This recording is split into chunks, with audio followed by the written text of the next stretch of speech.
Hello everyone, welcome to this YouTube channel. My name's Tom.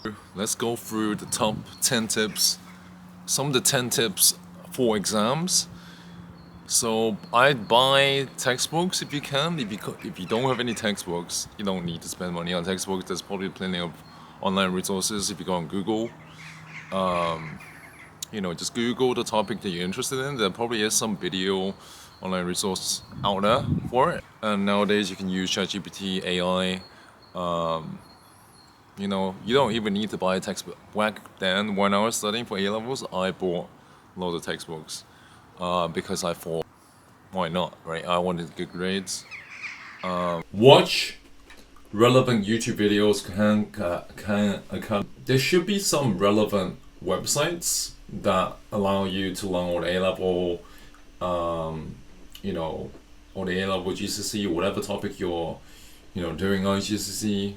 There should be, if you search online, there should be notes, even if they're not the best notes. So when I was studying, our teachers' notes were extremely good.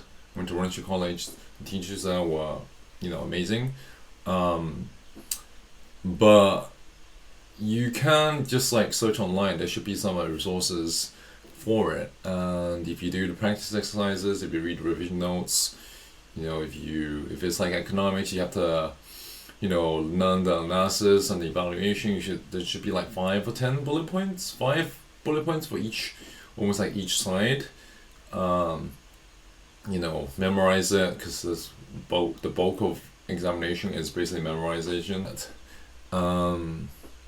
Practice lots of past paper questions. So when I was doing exams, we did at least 10 or 15 I did at least 10 to 15 past paper questions before the exam, right? At least, usually, just to get a sense of what it's like during the exam, what kind of questions there are. Some of the questions that happened in previous papers would also happen in the future papers. So you can almost predict what sort of question. There might be one or two new questions that I entirely haven't come up with in past exam before. But if you do past paper questions, you probably understand at least, you at least pass or get at least 60-70%. I was aiming for 90% because I was trying to get to the top 10 universities in the UK. Basically, I went to LSE for economics, so I got for maths I got over 95%, 98% or some. Chemistry definitely above 90%, and economics I tried it. Economics was actually my lowest scoring one, but I got over 90% in the first year, and then second year I think I got 88. So I ended up not getting A star, but I got an A star in chemistry and economics, not chemistry and maths and further maths. So a lot of exams are memorization. So yeah, there's some ways to memorize, right? I don't know how other people memorize, but in the past I would have looked at the paper, flicked it around, then look at the paper, I look at what I had to memorize. I turn the page around and see if I can remember it, whether I try to write it on a blank piece of paper. So let's say I had to memorize sheet A. I get sheet B, try to copy everything I can remember from sheet A onto sheet B to see how much I can remember, and then I flick over sheet A to see if it's similar or the same thing, and then that's how I memorize. But I don't know how other people memorize. You might do it through questions.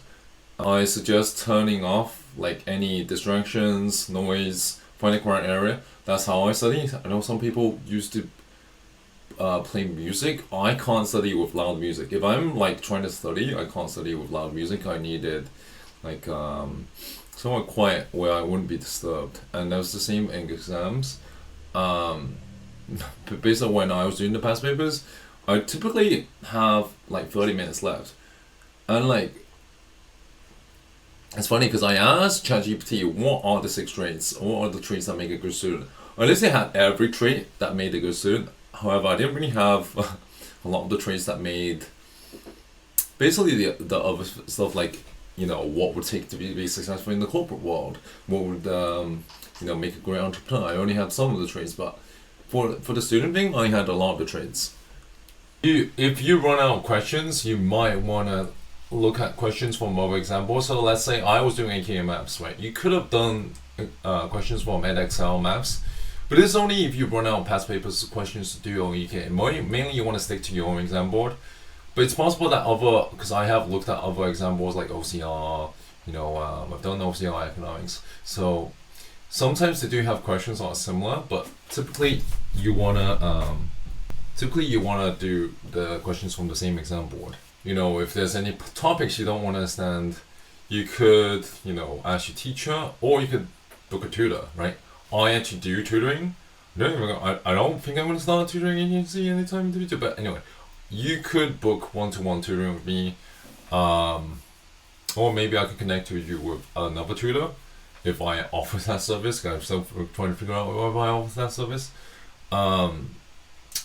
As a tutor, I basically walk through the solution with you, and I try to help you, as much as possible in getting the grades. I try to walk through the solution and try to help you improve your grades. That's but if I know anyone else who's a great tutor, I can refer you to them.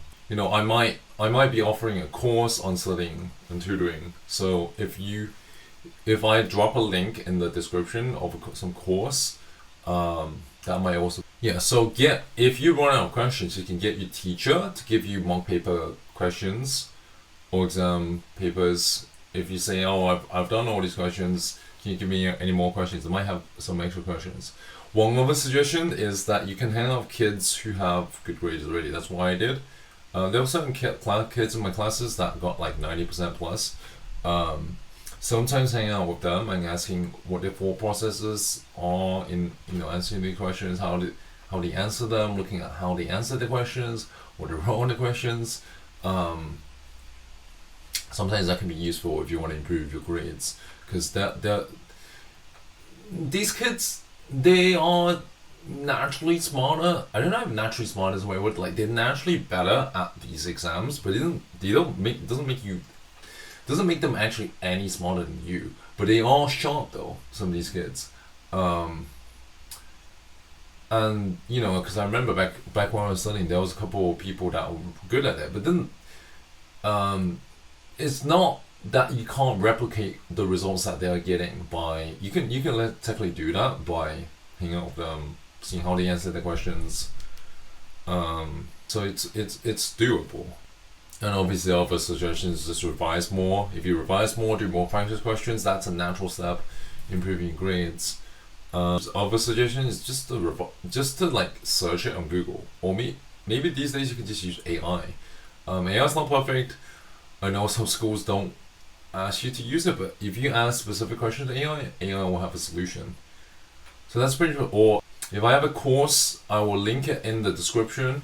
Otherwise, you can book one-to-one tutoring with me, and I have some other videos right here on how I got into LSE that you can check out. So thank you guys for watching, and I hope to see you soon.